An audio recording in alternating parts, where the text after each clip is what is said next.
Nós estamos vivendo uma época assim muito interessante, porque a palavra do nosso Deus cada vez tem menos e menos valor de uma forma prática na sociedade que nós vivemos. Vamos ser bem sinceros. Quantos de nós gastamos tempo procurando conhecer nas Escrituras como gerenciar dinheiro nessa época que nós vivemos?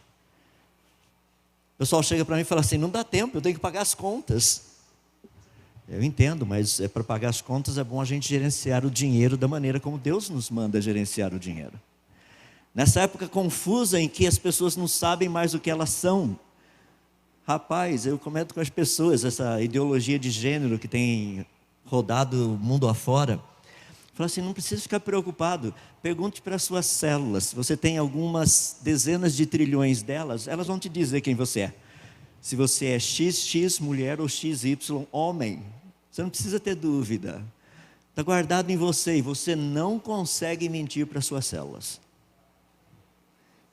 Você e as suas células, quer dizer, faz parte do pacote, mas vocês vão morrer e as suas células vão dizer, eu te disse, eu te disse, eu te disse.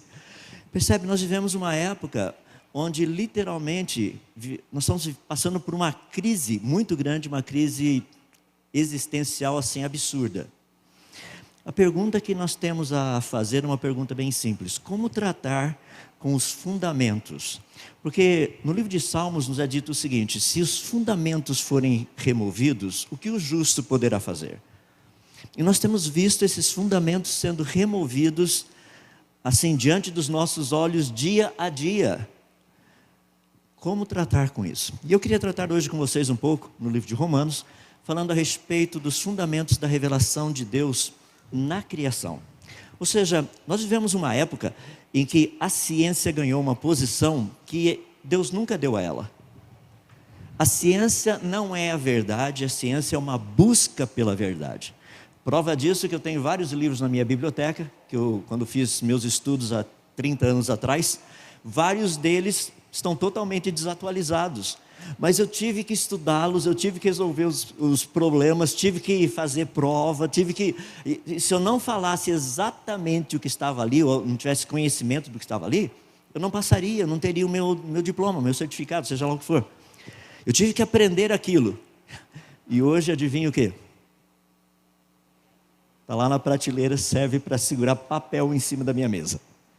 E alguns livros eram caros, e alguns deles eu paguei mais de $200, né? R$1.000 para um livro, que hoje segura papel em cima da prateleira.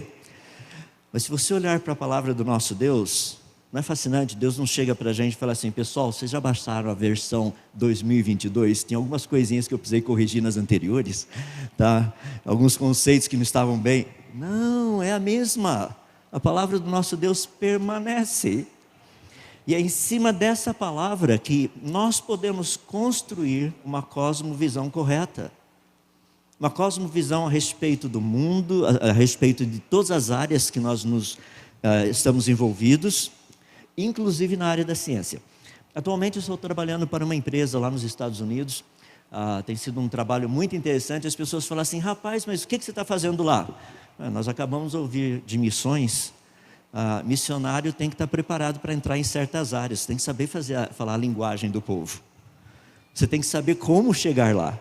E eu tenho certeza que nessa empresa Deus tem pessoas que Ele quer trazer para o reino dEle. Ele não me colocou lá para ficar só resolvendo os problemas de física que o pessoal lá tem. Esse é um deles, sem dúvida. Mas você sabe que Deus tem sempre segundas intenções, quer dizer, eu vou colocar ao contrário, Deus tem sempre primeiras intenções e a gente fica com as segundas. Então trabalhar lá é a segunda intenção. A primeira é que o reino dele avance. E é interessante como você de repente percebe que certas pessoas Deus vai colocando no teu caminho de uma forma um pouquinho diferenciada das demais. O contato é maior, a oportunidade de, deles te verem mais de perto, tudo isso é muito bonito. Então, como tratar com essas questões todas que nós temos, com nossa vida? Então eu queria falar para vocês de uma base, que é um pilar dentro do mundo que nós vivemos, mas que a palavra do nosso Deus dá uma ênfase muito grande. Livro de Romanos, capítulo 1, gostaria de ler alguns versos com vocês, começando no verso 18.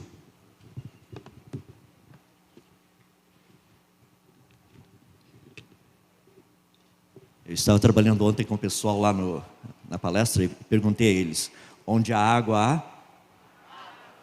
Está vendo como o pessoal aprendeu rapidinho? Onde a água há água. Má ciência diz onde a água há vida. Boa ciência diz onde a água há água. Então, se vocês me derem licença, eu só beber um pouquinho de água, porque nessa água eu espero não haver vida. Romanos capítulo 1, verso 18 até o verso 23. Portanto, a ira de Deus é revelada do céu contra toda impiedade e injustiça dos homens que suprimem a verdade pela injustiça. Pois o que de Deus se pode conhecer é manifesto entre eles. Por quê? Deus lhes manifestou. Pois desde a criação do mundo, os atributos invisíveis de Deus, seu eterno poder e sua natureza divina, têm sido vistos claramente. Interessante, eles são invisíveis, mas são vistos claramente. A gente precisa pesquisar um pouquinho a respeito disso. Têm sido vistos claramente, sendo compreendidos por meio das coisas criadas, de forma que tais homens são indesculpáveis. Porque tendo conhecimento de Deus, não glorificaram como Deus e nem lhe deram graças. Olha que coisa impressionante. Mas os seus pensamentos tornaram-se fúteis, e os seus corações insensatos se obscureceram. Dizendo-se sábios, tornaram-se loucos, e trocaram a glória de Deus, do Deus imortal por imagens de hominídeos. Opa, na sua Bíblia não está assim, né? Desculpa, essa é uma versão revista e atualizada do Adalto. Por imagens feitas segundo a semelhança do homem mortal, bem como de pássaros, quadrúpedes, répteis, e a lista vai. Vamos orar.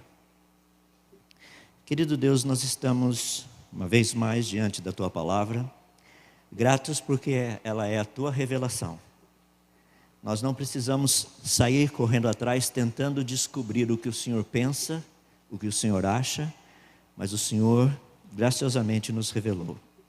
Pedimos a Ti, ó Deus, nesses momentos que passarmos juntos, clareza de pensamento, pedimos clareza também para ouvir, e que aquilo que ouvirmos possa fazer sentido, possa fazer parte da nossa vida, possa nos ajudar a como viver nos dias de hoje, dias tão difíceis, pessoas assim, um mundo totalmente desnorteado.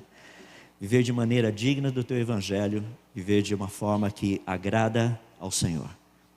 Se nós oramos humildemente no nome de Jesus, ajuda-nos. Amém. O livro de Romanos é muito interessante porque o apóstolo Paulo está escrevendo essa carta a uma igreja, obviamente na cidade de Roma, e ele procura corrigir algumas coisas. Alguns conceitos, algumas ideias erradas que essa igreja tinha no que diz respeito ao Evangelho. Lembra que a essência da nossa vida é o Evangelho.